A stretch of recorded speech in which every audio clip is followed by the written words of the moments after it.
Hey, everybody, and welcome to Learning from Smart People. I am your host, Rob Oliver, and today my smart person is Cathy Nesbitt. She is a health and wellness advocate. She is the founder of Cathy's Crawley Composters, Cathy's Sprouters, and Cathy's Laughter Club. She is a multi award winning environmental innovator who uses workshops and inspirational speaking to motivate people to live a more sustainable life. Cathy, welcome to the podcast. Thank you, Rob. I'm excited. Learning from Absolutely. smart pressure people, no pressure. You know what? You know more about worms than I do, and it is highly likely that you know more about laughter than I do. So we're gonna jump right in there. Can you tell me a little bit about your backstory? What inspired you to start a Crawley composter business? Like, how did you get there, and what was the impetus? Thank you. Yeah, beautiful. So I'm located in Canada, in north of Toronto, but at the time I was living in Toronto, and 2002 our landfill closed. So Toronto's the largest city in Canada, 6 million people live in the Greater Toronto area. Half living in condos or townhouses without space to do outdoor composting. And so when our landfill closed and we started to export garbage, although Canada's second largest country in the world, we couldn't find a spot to site a new landfill. Whoops. Um, Not here, not there, right? Nobody wants that. Right. Nobody would invite a Oh landfill. no, it's the age old not in my backyard, right? Um, Thank you, NIMBY. I've said that to people and they're like, they don't know what it is. So I didn't really want to have to thank you. And sure. NIMBYism. I knew we'd get along, Rob. Right. Fantastic. Yeah, so our landfill closed and I had a solution, indoor composting with worms. And I just saw you, how did I get here? I saw a problem, a big smelly problem, and I had a solution, indoor composting with worms. And I had no entrepreneurial background. I grew up at a time and I went, I born in the 60s, and when girls were told, you could be a secretary, waitress, flight attendant, although they called it stewardess at the time. You Right. can't say that anymore. It's not PC. I don't know, a couple more. Nurse and teacher, I think, are the Right. five if I messed it up. I chose secretary. I was a great secretary because my life, this is really long introduction, but I was a people pleaser, told be good, be nice, all those things. So I worked hard and I did what I was told. So that's what made me a great office worker. Is I was a great learner. I learned, and then I did what I was told. But I got bored. Every year I changed jobs. I was like, it's not enough. It's not enough. I didn't know about entrepreneurism. Anyway, then I was getting my psychology degree. I graduated in 2000 and got a job at a group home working with challenged folks. There was another piece about the worms, the worms came to me, but they didn't compost at this facility, 10 homes and a farm. And I was like, wow, people don't connect what they do. Here they are creating all this organic matter and paying like a whack a dough to get rid of it. And it's like, why don't they just do it on site? So I proposed a composting system, and they said, oh, we don't need composters. What is it? We don't need to compost because we don't need the fertilizer because we have cows. Ah, Right. And I was like, no, it's not about the compost really, although it is better quality, but it's about, they had a vocational program. I mean, big long story, but they were always looking for something for their clients to do. okay. Why not have them turn this garbage into gold? Right. Right. Yeah.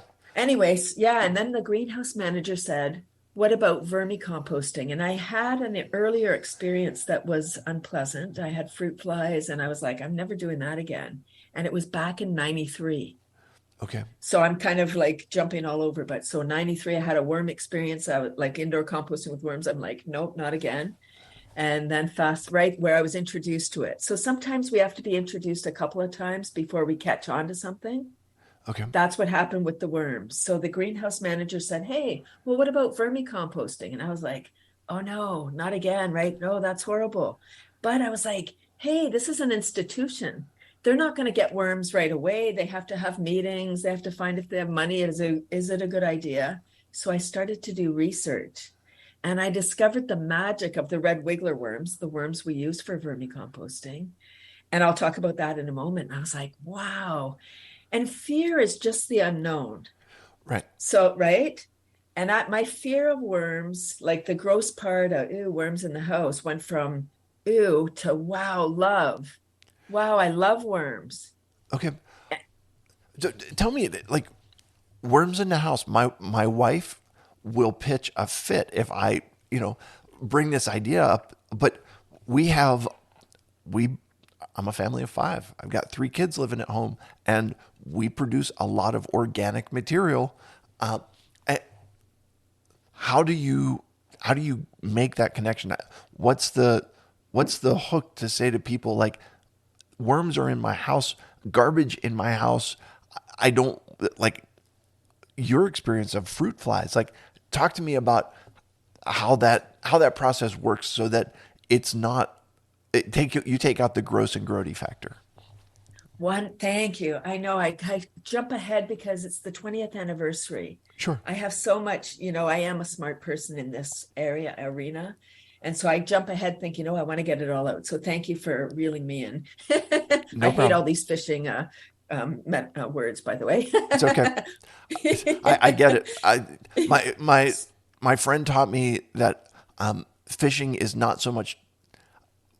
When we went fishing, we didn't so much catch fish as we drowned worms. So the red wigglers that are near and dear to your heart, none of them will be harmed in the making of this podcast. I love that. Yippee. Okay, so all right. So this is this vermicomposting or worm composting done inside is the same idea as outdoor composting. So it's just converting your browns and greens, like just for composting 101, usually done outside. It's your yard waste and your kitchen scraps, not the plate scrapings, but the prep work, the peels, the coffee grounds, tea bags, that kind of thing. Okay. And inside it's paper. So you use paper, which is getting rid of another trash source, Okay. right? We would do recycle it, but imagine if we can manage our paper scraps and our food waste on site. And then the worms, so it's aerobic process, meaning with oxygen. Fruit flies are not a necessary component. Thank goodness I had that experience so that I could be like, the fruit flies, they don't cause any harm for humans. They don't carry any disease. They don't have any pathogens. They bug us because we call them bugs. Okay, so we've got that out of the way. So they bug us. If you manage your worm farm properly, you won't have fruit flies. They just are decomposers. So they're just breaking down. They're helping the worms. If the worms could talk, they'd be like, thanks, fruit flies. Now you can fly away and go bug the humans. I've never actually contemplated if worms could talk, what would they say? But there's a first time for everything. So thank you for sharing that. Oh, there'll be more. It's Okay. okay. I mean, hey, I'm the talking worm. I, I, are you fluent in worm? I guess. I didn't. The other I funny think piece of so. this is that you've got a degree in psychology, and whoever thought that the degree in psychology would be put to effort finding out how do worms think or what would worms say if they could talk. My apologies for interrupting you. You were in the middle. I love that. No worries. Yeah. Um, so the fruit flies. So when people say, "Oh, I don't want to have fruit flies," I ask them, "Have you ever had fruit flies?" And I wait for them to say yes, because we almost all have. And then I say, "Have you ever had a worm bin in your house?" And I wait for them to say no. And I say, "Good, thank you." Because if you've had fruit flies and you have not had a worm bin, because we're smart people, we know that the fruit flies do not come from the worm bin. They come from the food you're adding to the worm bin. So management is required, Okay. right? So I'm going to use bananas as my example. When we bring the bananas home from the grocery store, they're green or yellow. As they start to ripen and get speckled, that's the perfect environment for the fruit fly eggs to hatch and fly around and bug us. Okay. They only last a day or two. Like, there's no point in trying to be a fruit fly farmer because there's no market. Okay. Nobody's buying them. And they die in a day or two. So don't have them. That's what I would say. Right. And so what you can do is just rinse those scraps. and then burying them in the bedding. So the bedding is shredded paper. That's where the worms live. Oh, I didn't talk about setting up the worm bin. Any container will do. So let's say a Rubbermaid container, or like a tote, some kind of plastic box, I would say. Plastic is easiest. Okay. Shredded paper, a little bit of soil, crushed eggshells, water. That's it. Those are the ingredients. Okay. Mix it all together. And then you add your worms in. You do need special worms. Red wigglers are the best. So I would suss out, a supplier. Pennsylvania has lots, and there's lots in the U.S. Okay. Almost every country has red wiggler growers. So they're, just get local worms. It's better. Okay. They eat about half their weight. Here's the beautiful part about the red wigglers. They eat half their weight per day in food scraps. So a pound of worms, half a pound per day, or 3 to 4 pounds per week. It's substantial. They eat the paper and the food scraps. Their poop is the black gold. It's nutrient-rich fertilizer. Okay. I started my business. I'll come back to that, but I started my business as a waste management tool, right? We were exporting our garbage. I'm like, I have a solution. Why are we doing that? Why are we wasting our money sending it to the US? Like, sorry, I know Michigan needed money, but it doesn't have to, they don't have to get our trash to make money. Sure. Bad decision. Anyway, There's lots of ways to make money, and importing garbage doesn't have to be one of them. It seems like the low hanging fruit, right? Yeah. Nobody wants it. Hey, well, we'll take it. Sorry, Dave. I get it. I get that. That makes me crazy. That really drives me crazy. Anyway, so I was like, I have a solution. Here we are. Yeah. So it's the education that's required. I kind of lost my way, but here we are. We're back here. Okay. So talk to me about going from concept to creating a business with it. Where do you go? Are you selling ideas? Are you selling coaching on worm farming? Are you selling worm farms themselves? Like, what is your business, and how did you go from the research to conceptualization to actually making it a business? Thank you. As you go along in life, there's little indicators, things happen. So it took me 15 years to get my psych degree. I was at that group home. I was like, oh my gosh, I came home. This is way better than working in the office. And I loved it. And then I couldn't work with management. And then I got injured by one of the clients. And when I changed jobs a lot. So I wasn't going to stay somewhere that wasn't serving me anymore, and where I was scared. And I came home from work. There was an ad in the paper, and it said, "Are you a woman? Do you have a business idea?" It was an ad to start a business, Okay. to write a business course, or like to write a business plan. A business plan. Okay. Wow. So I was like, oh my gosh. And signs come to me. I'm like, oh my gosh, cool, right? I got injured. I didn't have a safety net, right? As an entrepreneur, you don't have the plan when you get injured, right? There's no insurance unless you have a private plan. Sure. So yeah, so either I had to stay there and be stressed, or maybe start a worm business. How fun. That's what I thought. So I took that business course, and everything seemed to go in place. But seeing that solution, because as an avid gardener and composter, I knew the value. And so seeing this garbage, this organic matter going in the garbage, it's just words. When we call it garbage, it's garbage. Right. Right. And our food is broken, Rob. So I had a solution for the garbage, but the worms actually convert that into black gold. And I quickly realized that people wanted the end product. They didn't want to do it. They wanted the compost. Okay. And that's still true today. A lot of people, like you said about your wife, it's not a gender thing. I've met a lot of women that their husband doesn't want to have worms in the house. I think it's more of a human thing, where there's a lot of people who are like, worms in my house. And no, it's gross enough when it rains outside and you end up with worms on the sidewalk. I don't want worms in my house. Let me just ask this. How were you able to share the concept of what you were passionate about with other people in a way that got them on board and got over that ick factor? Right, almost before the internet.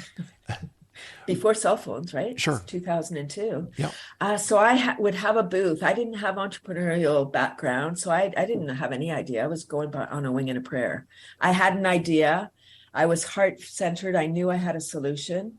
Now, how do I get it out there? I would exhibit everywhere. I must say, looking back now, it was exhausting. I don't know how I did it. I have tons of energy, and I believe when you believe in what you're doing, it fuels you. You just get energy. And then I realized that people were afraid. I have a psych degree, so I love people. I'm fascinated by why people decide what they decide. And I realized that people had been traumatized as children. You said it, it's gross enough when it rains and the worms come out. Imagine, take that one step further. People were traumatized either by siblings or in the schoolyard with, I'm doing this because somebody chased Yeah. them with a No, worm. understood. Right. So I'm meeting people as adults who were traumatized as children. If you were traumatized as a child, it's not even on your mind. They may not listen to this podcast, right? They're just like worms. Nope. And not even consciously. Okay. Yep. No, I think about that, right? Where um, people, you get a worm and you chase somebody around with it or whatever it is, and there is an inherent association that comes as a child. Worms equals gross, and Right. Yeah. you try and work around it. Okay. Now, is all of your business conducted in a local way so that people are, you're going to, I don't know, set up a booth somewhere and people are going to interact with you one on one? Have you grown your business from that personal level, pre-internet, so to speak, to doing something online? Or what's the nature of your business that way? Yeah, thank you. Yeah. So, yeah, doing all kinds of workshops in schools and speaking everywhere. Now I've transitioned online like everybody has. So, yes, over the years, it's interesting. Selling worms by the pound was really a ridiculous business model. I don't have repeat customers. The Okay. worms breed more than rabbits. And I'd meet people and they'd say, "Oh, my worms are doing so great. I sent some to my kid's school. I gave some to my neighbor." I'm like, stop giving your worms away. It's bad for my business. Right. But again, the belief and just knowing that I was on purpose, and I do feel on purpose. It was about 2012. One more person said to me, "Ooh, worms in the house," and I heard it. I heard it that time. It hit my heart, and I thought, "This is so hard. Right. How am I going to do this?" And I was introduced to laughter yoga at the very next business meeting I attended. The Okay. speaker introduced laughter yoga. And I was like, laughter, what's that? And I started to investigate laughter yoga and I started to attend. And then I got trained as a leader. Then I got trained as a teacher. Now I teach leaders. I laugh every day. It's a huge part of my health plan. And I believe I have a second mission now because we have a mental health tsunami. Laughter yoga is not about jokes or comedy. It's a global movement started in India in 1995 by a medical doctor. So there's science behind it. Okay. Um, and we've all heard laughter's the best medicine. It is. I say, have you had your daily dose? Dopamine, oxytocin, serotonin, and endorphins, the love drugs, versus cortisol when we're stressed. Like always, like a pandemic for sure, right? Like this last 2 years has been so topsy-turvy, even for those that have like tools to get out of stress. Every day, I think every day I have moments in the last 2 years where I'm like, okay, I'm okay. No, I'm not okay. Sure. Okay. So you've kind of transitioned us. We're gonna we're gonna Sorry. move. It's okay. We're gonna move on from the worm farming and your business there to talk about this idea of laughter, and you have a laughter club. And I'll be honest with you, I've been to one, and I am a little bit skeptical. And I talked to a guy who's a hospital clown, and Okay. he is literally saying laughter can be the best medicine for exactly what you're talking about. And he goes in and tries to make children laugh Mhm. to help with their healing and to help with their mental well-being while they're in the hospital. Can you talk to me about the difference between reactive laughter and kind of I don't know what else to call it, but forced laughter. So in other words, when someone tells you a joke and you laugh at that, as it's different from when you're doing laughter yoga where there's no joke, there's no punchline, there is just laughter. Can you talk about the interplay there or the difference? Absolutely, yes. When we're watching a show or a comedy or something fun, someone tells a joke, it's temporary. So it's conditional on you understanding the joke, first of all. So you need to have that frontal lobe. It depends on a lot of factors. And if you're at a comedy club, you can't laugh and laugh and laugh because they'll kick you out, even though you're supposed to be laughing. Okay. Right? They don't want, right? You'll miss the next joke and people around you will be annoyed. With laughter yoga, it's if we imagine it as a laughter exercise, like sit-ups or rowing or jog, whatever exercise it's a cardiovascular workout, and our diaphragm is attached to all of our organs. So it's kind of changing our mind. Instead of saying, wow, there's nothing funny to laugh at. That's right. We're laughing on purpose. We're just forced laughter or simulated laughter. We don't call it fake anymore because when we say, oh, fake it till you make it, then people leave thinking, oh, it felt fake. It's because we set it up that way. So, Okay. yeah, and there's so many benefits. We start to secrete, we trick ourselves. So our mind might be saying, you said you had an experience, and maybe you're skeptical because that's your mind saying, this is ridiculous. What are you doing? It's odd. When we do anything new for the first time, it might be weird. And if we're not comfortable there, our ego's like, uh-oh, stop it. You don't want to you don't want to stand out, Right. right? Keeping you safe. That's fine. Our body is like, pew, pew, pew, secreting the love drugs. Okay. And like as soon as we smile, pew, pew, pew, a note gets set to our brain. Wow, I must be happy. I'm smiling. And then, wow, I'm laughing now. I remember this feeling. And our diaphragm is attached to all those organs. So when we laugh full on, our stomach hurts and our cheeks hurt sometimes. Those are the laughter muscles. Okay. And here's the most important part for laughter. Those other ones are great. The connection. It's the oxygen. We can live without food and water for a few days. We would be grumpy and uncomfortable. Sure. Right? But we can only live without oxygen for a few minutes. Laughter forces us. There's the forced again. It sounds hostile, but right? Because we can't just ha ha ha as much as we want to ha ha ha ha ha. We have to at one point go, ah. And so we do that huge in breath and then ha ha ha so we can continue ha ha. Okay. So the analogy or that the hospital clown gave me, I think fits here. And what he said is it's like riding a bicycle. Okay. From this perspective, you can get on your bicycle and go for a ride in the park, or you can stay at home and ride a stationary bicycle.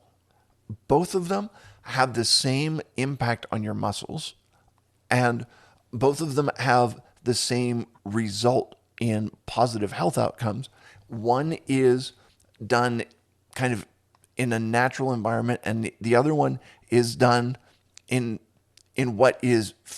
what feels like a less natural environment for that. How does that analogy sit with you? Yes, sort of, because on the stationary bike. I mean, depending what you're doing, it's kind of is an artificial setting. I think with laughter yoga, what happens is you are immersed in it and your body gets primed. Like there's clapping and chanting, which I used to think was ridiculous, but you're actually, the more I'm getting into this laughter, I've been laughing since 2012 now. And the more, and it's serious, when this cuckoo time hit, laughter yogis around the world, there are clubs globally, thousands of clubs. I think we're in 125 or something countries now, like a lot of countries. Okay. And North America is a late adopter, so it's still fairly new here because we're hesitant to do like things that seem like woo-woo, like, although there is a lot of science behind this, there's science around the world with cancer patients, doing laughter with the medical team before chemo treatments and the effect of being in a laughter club, but not laughing, just being in the energy. Okay. Uh, there's part of me that thinks if I was there, I may end up laughing at the other people, but that's because that's my brain saying like I may not participate in that way, but at least I can get something out of it. And let me just say, kind of to take it all full circle, what I hear is your work with the worms is trying to take care of the planet. Mm. Your work with laughter is trying to take care of the people. Does that resonate with you? It absolutely does. Yes. Oh my gosh, that's so beautiful, Rob. I love that. I have enjoyed our conversation so much. Your questions have been wonderful.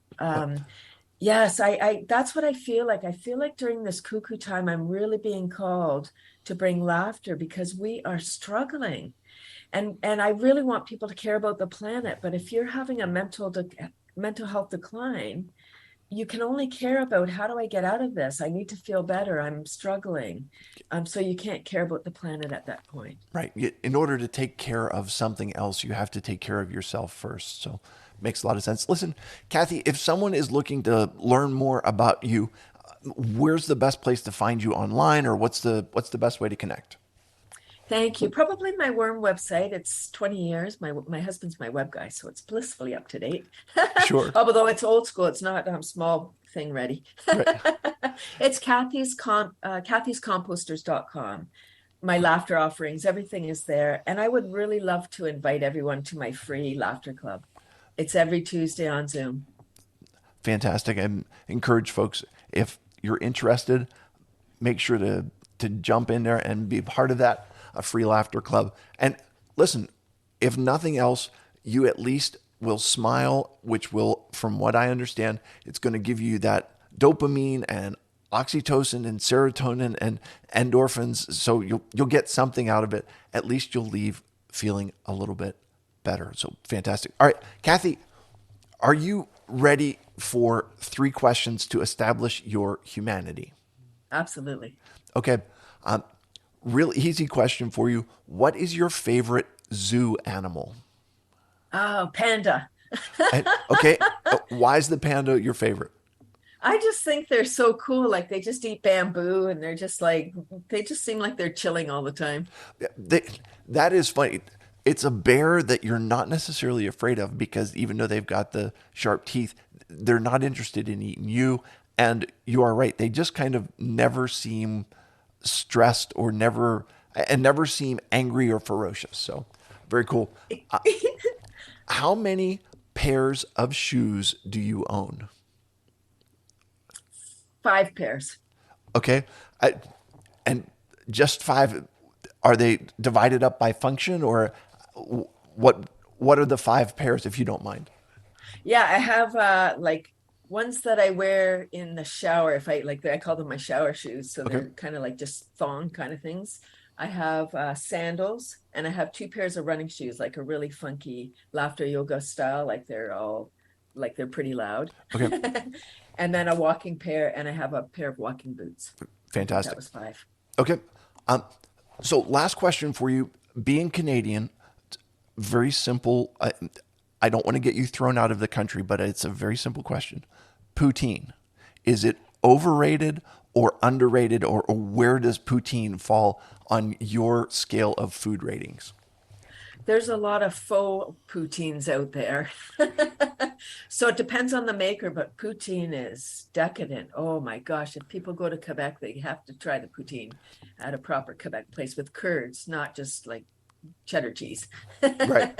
So, and for anyone who is not familiar with poutine, it is French fries with cheese curds on top, covered, smothered in gravy. So it's you take something that is inherently unhealthy and you figure out how can we make this even less healthy, but it is delicious. So, yep. Oh, it's magnificent. I, honest to goodness, I was in Sarnia, Ontario, the summer that I turned 16 and was working on a farm there. And I remember that we went out for lunch one day, and the guy that I was with asked for gravy for his French fries. And I'm like, I've never heard of this. And then I tried it, and I'm like, I don't know why everybody doesn't do this.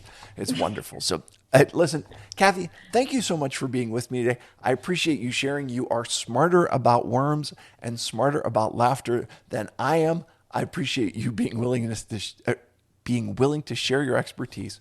To all of my listeners, I will remind you that when you stop learning, you stop living. Have a great day, everybody.